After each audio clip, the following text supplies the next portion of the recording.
In the past 3 years, I've traveled to 45 different countries, working with schools and companies in the midst of an economic downturn. And what I found is that most companies and schools follow a formula for success, which is this: if I work harder, I'll be more successful. And if I'm more successful, then I'll be happier. That undergirds most of our parenting styles, our managing styles, the way that we motivate our behavior. And the problem is, it's scientifically broken and backwards for 2 reasons. First, every time your brain has a success, you just change the goalpost of what success looked like. You got good grades, now you have to get better grades. You got into a good school, now you have to get a better school. You got a good job, now you have to get a better job. You hit your sales target, we're going to change your sales target. And if happiness is on the opposite side of success, your brain never gets there. What we've done is we've pushed happiness over the cognitive horizon as a society. And that's because we think we have to be successful, then we'll be happier. But the real problem is our brains work in the opposite order. If you can raise somebody's level of positivity in the present, then their brain experiences what we now call a happiness advantage, which is your brain at positive performs significantly better than it does at negative, neutral, or stressed. Your intelligence rises, your creativity rises, your energy levels rise. In fact, what we found is that every single business outcome improves.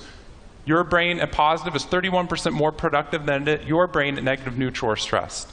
You're 37% better at sales. Doctors are 19% faster, more accurate at coming up with the correct diagnosis when positive instead of negative, neutral, or stress, which means we can reverse the formula. If we can find a way of becoming positive in the present, then our brains work even more successfully, as we're able to work harder, faster, and more intelligently. What we need to be able to do is to reverse this formula so we can start to see what our brains are actually capable of. Because dopamine, which floods into your system when you're positive, has 2 functions.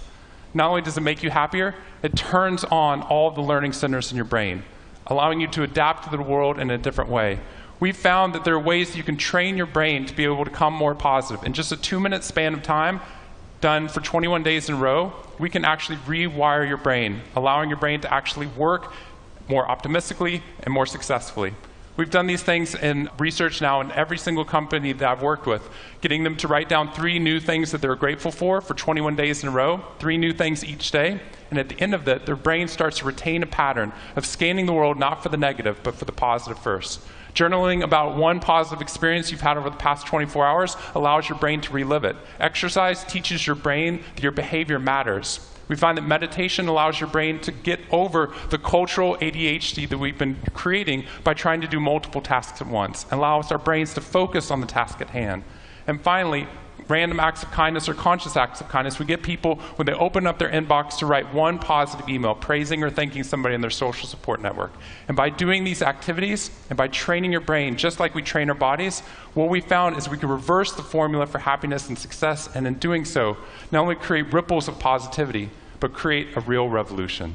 Thank you very much.